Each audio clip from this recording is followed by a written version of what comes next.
Welcome back to another Elden Ring video, and thank you to the large number of subscribers who have joined recently. I'm very grateful for all the comments, I hope you're enjoying my backlog of videos, and rest assured there's plenty more where that came from. In the last poll we ran, we decided to cover Eniralim first, and then to take a quick breather from all the lore and mythology and have a look at fixing the ending. So today, I'll be sharing my thoughts on Shadow of the Erdtree as a player.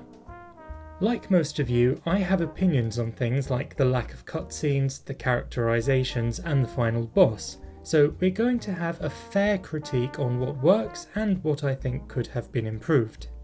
My opinions are of course entirely my own, and in that spirit I've decided to come at this really in terms of the things that stuck out for me and the thoughts I had as I was playing.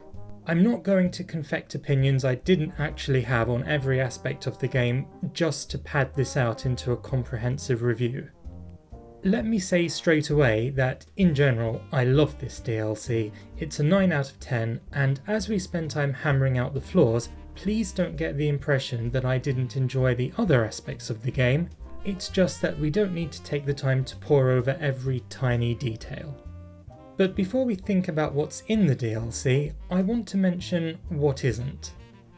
When this trailer dropped, I rushed to analyse it just like every other lore channel and spent half the video talking about the implications of the opening shots.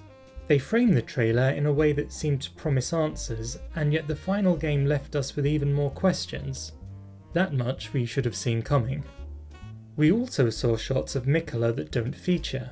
They almost look like the footage you'd see in a cutscene, gesturing up to the Shadow Tree as though he were explaining something to us.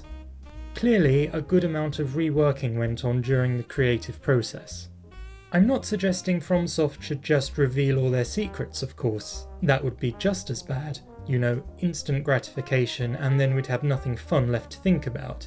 But I still think they could have given us just a bit more red meat without spoiling the whole thing. On balance though, I think they made a lot of the right choices. Finding out more about the world building questions would satisfy my intellectual curiosity, but that's less important than the emotional impacts that moments like the Shaman village had. Those are what make the game memorable and elevate it. As a lore community, that's something we should try to keep in mind more often, that the lore is only there in service of the story, and a bit of mystery helps keep it alive. I'll talk more about all that in relation to characters, but first a few points about the world building. I think we all have our benchmark for how much open world is too much. Some people enjoy it for its own sake. Some, like me, can tolerate more if there are enough rewards to maintain the interest, and others prefer much heavier content density. By and large, I think Shadow of the Erdtree strikes the right balance. Only the first part of the gravesite plane felt particularly empty to me, but even then I can understand it's there to give you that impressive vista. Emerging into the Shadow Realm for the first time is an awesome moment, just like when we first opened the door out into Limgrave. In other areas, I felt the amount of open space was well judged to let you enjoy the atmosphere just long enough before you came to the more combative areas. The size of the map to a large extent accounts for this. Miyazaki said it was roughly the size of Limgrave, with roughly being the operative word. In fact, it's only just a bit smaller than the base game really needed to be if all the bloat were cut out. It's the right balance between expansive and succinct. I actually thought there were a good amount of rewards scattered around the world. The problem was that they were mostly cookbooks and smithing stones, and I already stocked up on those before starting. Other items were of variable quality. Take the crystal tears for instance. Some are worthwhile additions, but balanced against those you have things like the Crimson Sapping Crack tier or the Viridian tier, which either do something worse than an existing talisman or have some fatal limitation in duration or scope. Perhaps these do in fact have some unexpected uses and I just can't see it, but in general I feel that since these furnace golems are so tedious to fight, it'd be better if there were fewer of them and more consistently rewarding drops from each one. But on the whole, I thought the world design is a massive improvement on the base game. I didn't at any point feel as though I was getting bored like I did in the snowy areas. Quite the opposite, I was surprised with every new area that opened up. The larger, more open ones were interesting and felt like they had an important goal, even if they actually didn't, and the legacy dungeons were impressively large without getting overwhelming. Same with the catacombs. They made them more extensive, but they knew when to stop, and didn't add in too many this time. The specimen storehouse is a good example of how they've managed to rationalise their level design. Expansive libraries are a staple feature of most Souls games, and here they've given us their biggest yet, but made the progression linear enough to maintain the sense of exploring a labyrinthine environment, but without the danger of actually getting lost. I think they've shown equally good judgment with the immersive storytelling. We knew more about what we were getting into this time. Marika used Messmer to fight a war in the Shadow Realm, and against that backdrop we are here with a small band of Miquella's followers. This is altogether more straightforward than what happens in the base game.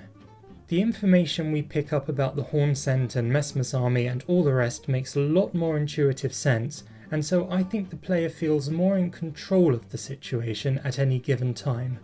Everywhere you look, the enemy placement makes sense, you can immediately work out what is being implied to have happened, and the NPC questlines flow naturally and smoothly from the choices you make. A lot of that was, to me at least, missing in the base game. The enemy placement no doubt made perfect sense when you have the whole story as FromSoft do, but it often felt arbitrary and random to me as I was playing. Worse than that, when you factor in the repeat bosses, it gave me a sense that FromSoft had overbuilt the world and was struggling to populate it. Godwyn in the Evergaol must have been everyone's prime example of what I'm talking about. A supposedly uniquely grotesque boss character casually repeated with a perfunctory description to justify it. Here, I didn't get that at all. This time round, it's almost the opposite, in that a lot of the new characters and bosses feel almost crammed in with no room to breathe. The issue I think most of us noticed is with characterization. Shadow of the Erdtree gives us a small cast of well-developed NPCs whose storylines interact in a way that I find satisfying, but it also adds a cast of bosses and major character whose importance is, in my opinion, often undercut by a lack of characterization. Rellana is where I first really noticed it myself.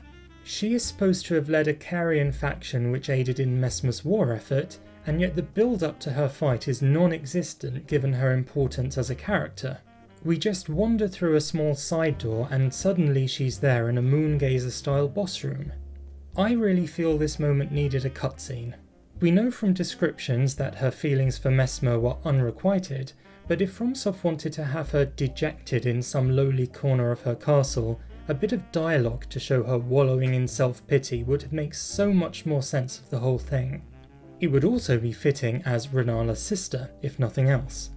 Romina appears in the trailer and has a backstory deeply connected to the genesis of the Scarlet Rot, and Meta is the climax of an entire questline which involves major expository dialogue on the big mysteries of the world building, and yet neither of them get even a perfunctory introduction. Contrast that with Midra.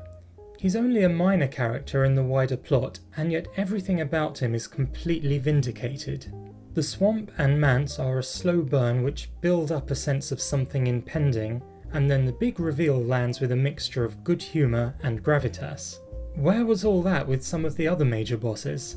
FromSoft invented interesting and important characters, but in certain cases did them a disservice with lackluster presentation. Miquella is, for me, where they seem to have the shakiest grasp on their characterization. The issue is that he simply isn't particularly credible as an antagonist. Quite the reverse, he's too attractive a character for us to perceive him as dangerous. Ansbach's dialogue might contain elements of truth, but in context it comes across as overblown and hysterical. Now, I understand what's at stake here. We went over this in the Centrina video. Miquella's golden age based on compelled love would be tantamount to totalitarianism. The thing is, the Golden Order is arguably just as totalitarian in its own way, and given how Miquella's followers turn on each other left to their own devices, it's hard to argue that they wouldn't, in fact, be better off in Miquella's utopia. Most of all, I can't really see how it has anything to do with us. The Shadow Realm is now a sealed-off world of no consequence to the lands between, so the motivation feels forced.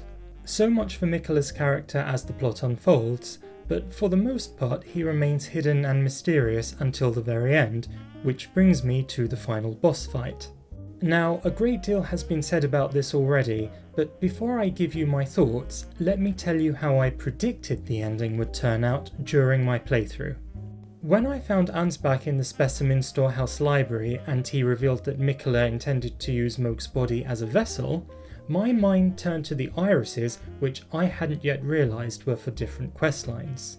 Based on the item descriptions, I thought we would probably intercept Miquella just as he was preparing to undertake the rite, and that we'd have some options of how things would play out, with Mohg's soul hanging in the balance. I thought we'd either have the option to side with Miquella as his consort, or that we could oppose him and, upon winning, use the Iris of Grace to grant Mohg some kind of redemption. Now that I think of it, that would probably have made for a better set of ending options than what we actually got, although your mileage may vary. I'd have liked to become Miquella's consort, but perhaps he's just stolen my heart. The problem I have with the ending they went with isn't that it doesn't make sense, because it sort of does if you spend enough time thinking it through, but in the moment you first see what's going on, it's just underwhelming.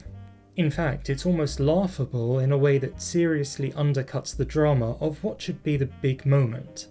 It didn't in any way make me wonder why or how Radahn was there in lore terms, it just annoyed me to see him reused. In fact, it almost felt like FromSoft's revenge for all the times people complained about Radahn being too hard and then again for being nerfed. You know, you want hard Radahn back? Oh, we'll give you hard Radahn alright.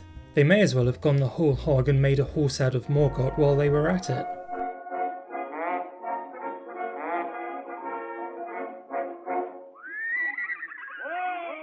I agree with a lot of people who say the whole thing feels like it was geared towards Godwyn being Miquella's first choice of consort. After his many attempts to revive his brother's soul failed, like we saw with Castle Soul and the Eclipse, I think Radahn makes sense as a second choice. But still, it feels like I'm joining the dots and working backwards to justify Radahn's appearance rather than Radahn's appearance arising naturally from the plot events we've seen thus far.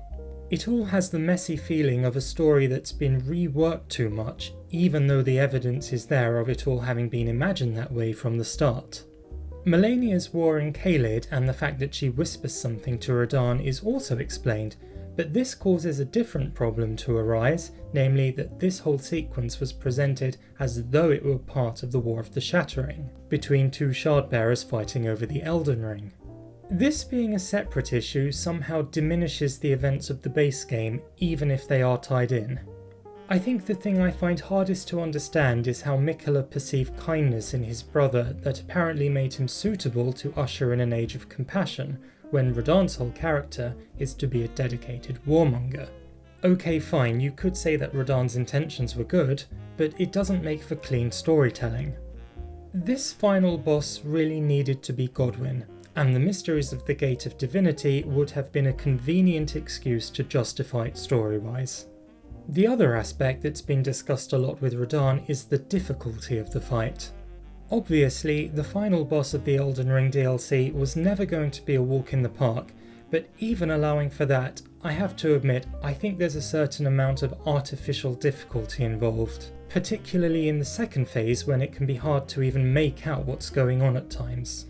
Even without revamping the whole thing, there are two ways they could have made this a fairer fight. One would simply be for the boss to have less HP.